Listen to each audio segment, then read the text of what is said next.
Imagine having it all: the G-Wagon in the driveway, the mansion in the most exclusive estate in Lagos, and a closet full of Birkin bags.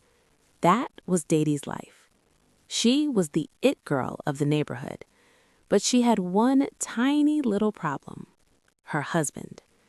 Obina was rich, filthy rich, but he was also loud, local, and unapologetically razz. He was the kind of man who would shout across a five-star restaurant or wear mismatched colors just because they were expensive. Dady loved him, sure.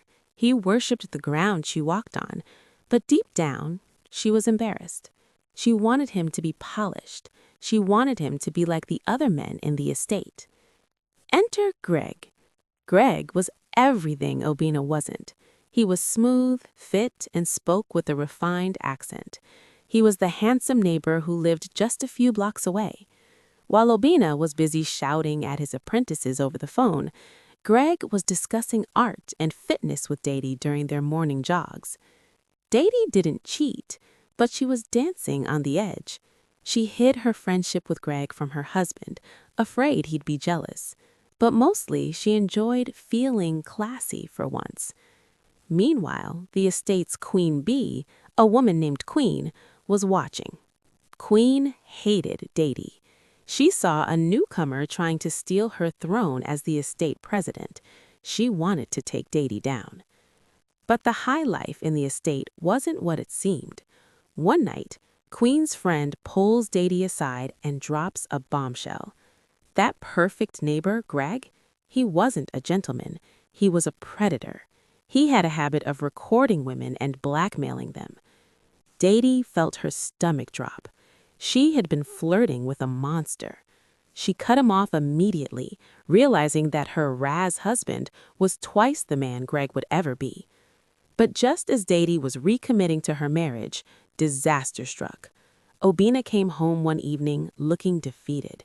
He wasn't shouting, he wasn't loud, he was quiet. "My containers caught fire at sea," he whispered. "Everything is gone, Dady. We owe billions." In a blink, the G-Wagon was sold. The staff was fired.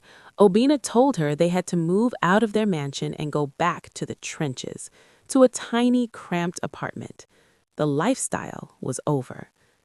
This was the moment everyone warned Obina about. His family had always said, "That girl only loves your money. The day the money goes, she goes." Dady cried. She screamed. She was terrified of being poor again. She had tasted poverty before, and she hated it. But then she did something that shocked everyone. She went into her closet, packed up her Birkins, her wigs, and her jewelry, and sold them all. She handed the cash to her husband and said, "We are in this together, for better or worse." They moved into a smaller place. Dady humbled herself. She even made peace with Queen, who had just been dumped by her own abusive rich husband. The two women realized that money didn't buy happiness. They bonded, and together they ran Greg out of town for good. A few weeks later, Obina walked in with a strange smile. "Baby," he said, "I have a confession." Dady braced herself for more bad news. Instead, Obina pulled out his phone. The bank alerts were still there. The warehouse was full. The containers never burned. It was a test, a brutal, risky test. Obina had been told by a prophet that his wife would leave him if he lost his wealth. He had to know the truth.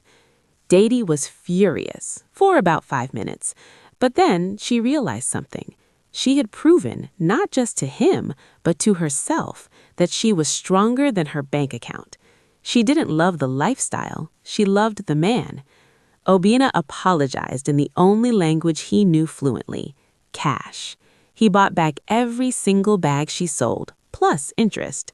And as for the razz behavior, Dady didn't care anymore. She realized that a loud husband who loves you is better than a quiet gentleman who destroys you.